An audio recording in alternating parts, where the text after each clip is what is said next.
দোস্ত একটু ওয়েট কর, চলে আসবে। ওই দেখ চলে আসছে। দোস্ত আমরা একটু আসি। আমি একা কি করব? একটু থাক না, আমরা যাবো আর আসবো। তুমি একটু আইসক্রিম খেয়ে আসো, যাও। দিলা ভাই আইসক্রিমের টাকা। যাও, আমি দিচ্ছি, যাও। এই ওকে আইসক্রিম দাও তো।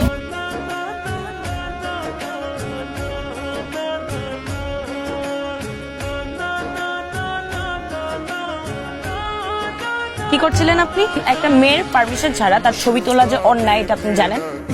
সরি মানে কি? আমি আমার ছবি ডিলিট করবো, ক্যামেরা দেন। এই সব ছবি আপনি তুলেছেন? আমি ছাড়া তো আর কেউ নেই। আপনি এত প্যাচায় প্যাচায় কথা বলেন কেন? জি আমি তুলেছি। ছবিগুলো আমাকে পাঠিয়ে দিতে পারবেন? আপনি আপনার ফেসবুক আইডিটা দিন, আমি ছবিগুলো দিয়ে দিচ্ছি। আইডি বলেন। নীল আকাশে নীলা। হাই দিয়ে রেখেছি, পাশে গিয়ে পাঠিয়ে দিচ্ছি। জলদি করবেন এবং ডিলিট করে দিবেন। শুনেন না, আমাকে আরো কয়েকটা ছবি তুলে দিতে পারবেন? দিতে পারি, যদি বকা না দেন। আগের বার তো বকা দিয়েছিলাম পারমিশন ছাড়া ছবি তুলছেন বলে, আর এখন তো আমি পারমিশন দিচ্ছি, কেন শুধু শুধু বকা দিব? আচ্ছা ঠিক আছে, মডেলদের মতো পোজ দিতে হবে না, আপনি এমনিতেই অনেক সুন্দর।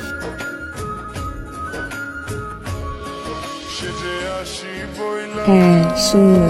নৌকায় উঠবেন, আরো সুন্দর ছবি পাবেন। নৌকায় চড়তে যে আমার ভয় লাগে। আমি তো আছি, আমি আপনি ঢুকতে দেবো। তখন ধরে আপনার ছবি তুললাম, আপনি তো একবার আমার নাম জিজ্ঞেস করলেন না। Sorry sorry sorry sorry sorry, আপনার নামটা যেন কি? আবির হাসান, কিন্তু আমার নাম আপনার নামের মতো এত সুন্দর না। আপনাকে তো আমার নামই বলি নাই, তাহলে জানলেন কিভাবে? ওই যে বললেন নীল আকাশের নীলা। আপনার হাসিটা আপনার নামের মতোই মিষ্টি। আচ্ছা আপনার বয়ফ্রেন্ড কি করে? শোনেন, এই প্রেম টেমের প্যারা আমি নিতে পারবো না। বয়ফ্রেন্ড একটা প্যারা। আপনি তো মনে হয় জীবনে অনেক প্রেম করছেন, 10টা 12টা, মানে গুণে শেষ করা যাবে। আমার দেখলে আপনার তাই মনে হয়? একটু আগে আমার ছবি তুলতে যে আপনি ধরা খেলেন। আমি বলি আপনি কি করেন? আপনি সুন্দর সুন্দর ছবি তুলেন, তোলার পরে সেগুলো মেয়েদেরকে দেখান, মেয়েরা পটে যায়। ফটোগ্রাফারদেরকে বিশ্বাস করার কোনো কারণ আছে বলেন? ফটোগ্রাফারদের বিশ্বাস করা যায় না মানে? ধরেন ফটোগ্রাফারদের ক্যারেক্টার একটু খারাপ হয়। তাহলে এতক্ষণ ধরে ফটোগ্রাফারদের ছবি তোলালেন কেন? এই মামা, এই ঘাটে ভিড়াও। আপনি কি আমার উপর একটু রাগ করলেন? মামা তাড়াতাড়ি যাও। আপনি যে চলে যাইতেছেন, এখন আমি ওই পারে যাবো কিভাবে? আপনি তো মাঝি মামাকে বিশ্বাস করেন, তার সাথেই যান। আপনি না কত ভাব দেখায় চলে গেলেন, তাহলে এখন আসছেন কেন? আসলে না আপনার সুন্দর লাগে। আপনি হচ্ছেন খুব ভালো মানুষ, সুপারম্যান। আর আপনি হচ্ছেন সুপার ওমেন। ওদিকে যাবেন, সুন্দর একটা জায়গা আছে। আবার কি আছে জীবনে, চলেন।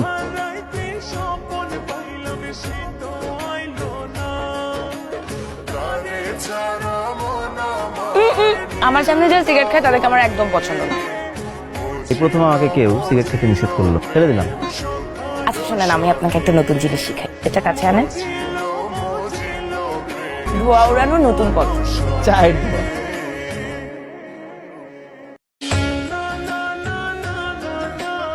ওই যে তোমার বান্ধবী এটা হচ্ছে আরমান ভাইয়া, তুই আমার ফ্রেন্ড যার কথা আমি বলছিলাম, আর এটা হচ্ছে আইসক্রিম ওয়ালা। তুমি তো আইসক্রিম খেতে গেছিলা, আবির ভাইয়া। বুঝছো? অচেনা একটা ছেলের সাথে নদীর ওই পারে চলে গেলি। ছেলেটা তো বেশ ভালো, তাই গেলাম। এখন তোর সাথে প্রেম করবি তাই না? কোনটা কই? ওই যে টেবিলে। তুমি মোবাইলে ফ্ল্যাশ মেরে আনছো, কিন্তু আমি ফেসবুকে ঢুকতে পারতেছি না। ফেসবুক গেছে ভালো হয়েছে, পড়াশোনার মন দে। যা রুমে যা, রুমে যা পড়ালেখা কর। একটা ফেসবুকই চালাইতাম।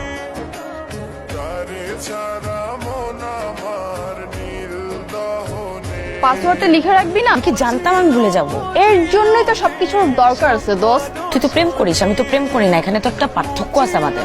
আমি কিছুই জানি না, আমি খালি জানি ছেলেটার নাম আবির, ও আমার সুন্দর সুন্দর ছবি তুলে দিতেছে, এন্ড ও ফটোগ্রাফির উপর পড়াশোনা করছে।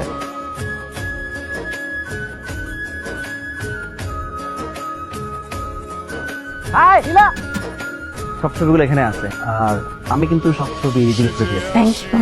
ভালো আছেন? তুমি সরি সরি। ওকে, আপনি আমাকে তুমি বলতে পারেন। আমি শুনলাম যে আপনি কি চলে যাচ্ছেন। ফ্যামিলির সাথে চলে যাচ্ছি কবে যাচ্ছেন? এই সামনের 1 তারিখে। আমরা কি আবার কোথাও ঘুরতে যেতে পারি? সুন্দর ছবি তুলে দিবেন? খুব সুন্দর ছবি তুলে দেবো। ভেবে জানেন। আমি ফেসবুকে নক করবো। উত্তর দেওয়ার চেষ্টা করব।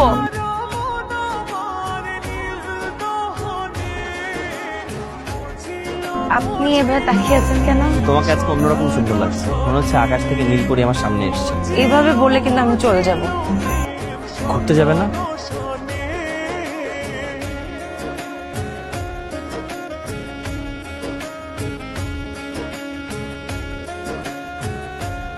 মিতু ফোন দিছে নে। হ্যালো নীলা, আমি তো তোদের বাসার ছাদে। তোকে ইমার্জেন্সি ভাবে ছাদে যেতে বলছে। তুই কিভাবে জানিস? সে আরমানকে সব ফোন করে জানাইছে তোর সাথে নাকি কি ইমার্জেন্সি কথা আছে। তুই এখন ছাদে যা, আমি ফোন রাখতেছি। তুমি ছাদে? আপনি ছাদে কেন? আম্মা জানলে আমার খবর বের করে দিবে। একটা জিনিস দিতে আসছে। যান, পড়ো কিন্তু, আপনি যান। পড়ো কিন্তু।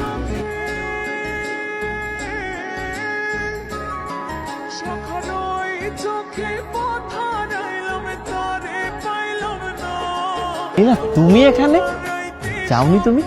আবার চলে আসছি। তো বাবার সাথে যাওয়ার পরে আমরা দেখতে পেলাম 6 মাসের মধ্যে বাবার আবার এখানে ট্রান্সফার হবে। তো বাবা ডিসিশন দিল যে 6 মাসের মধ্যে যদি আবার ট্রান্সফার হয় তাহলে আর ওখানে যে ভর্তি হব কেন, তাই এখন আমি খালার বাসায় থাকছি। আঙ্কেলকে congratulation. Sorry, thank you, thank you. আমি হাসলে এখন আর বুকে ব্যথা করে না। তুমি আসার পর থেকে বুকে ব্যথা ঠিক হয়ে গেছে। এই ফটোগ্রাফার কি তোমার জীবনের প্যারা হতে পারে? প্রেম, ভালোবাসা সবই প্যারা। প্যারা কিন্তু একটা মিষ্টির নাম। প্যারা খেতেও কিন্তু অনেক মজা।